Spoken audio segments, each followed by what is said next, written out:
Okay, so I have sewn 4 of my background pieces together, and I've sewn 2 of my background pieces together, and I showed you on the last video that I was going to do 4, and then I'm doing 2 up here, and I'm going to sew those on half of each one of these.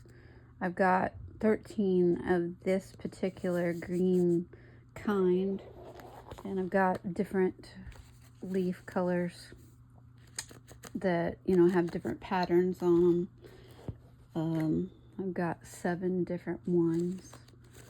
So I'm going to do half of each of them with 4 on the side and then 2. And then I'm going to take all of those pieces and then I'll show you how to put them together.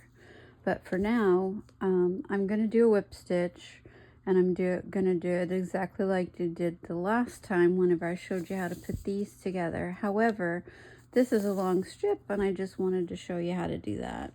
So I'm going to take this one here. This is how this one has to be sewn together. So what I'm going to do is I'm just going to flip this one over like that, match it together.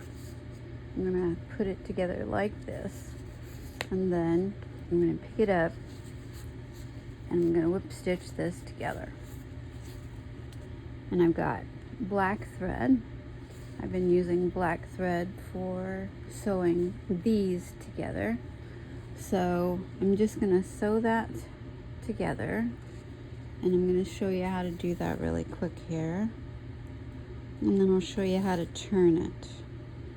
Now, whenever you're whip stitching, what you need to do is you need to lay your needle down here on your finger and just barely tuck through the very edge of it. You don't take but just a tiny bit of a bite, and that gets you the little bit that you need in order to do this.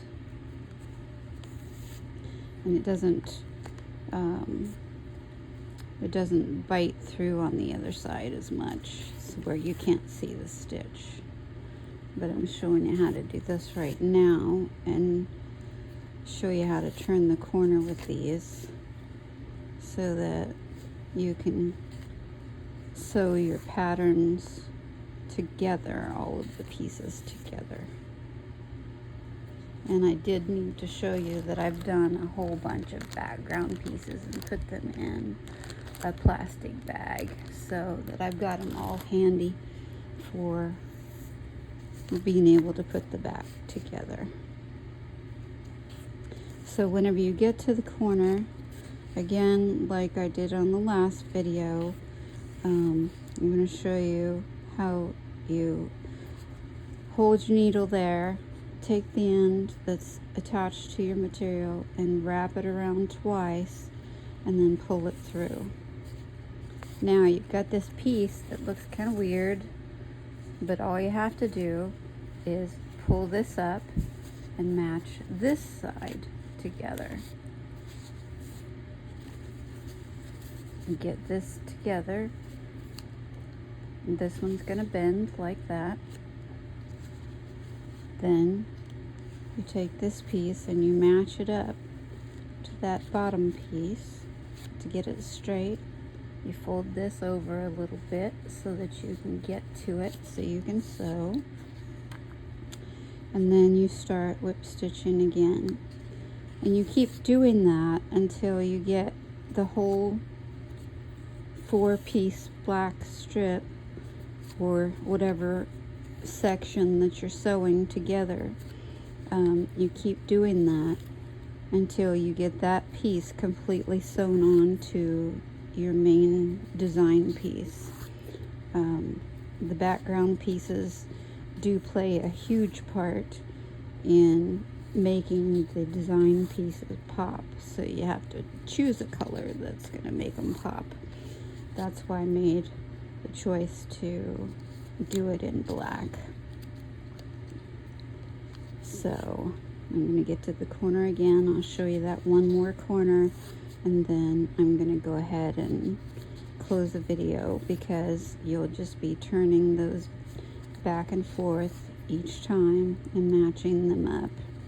Okay, I got to the end, so I'm going to take the needle, go around twice, and pull on it, make sure it's tight, and then I'm going to open it back up.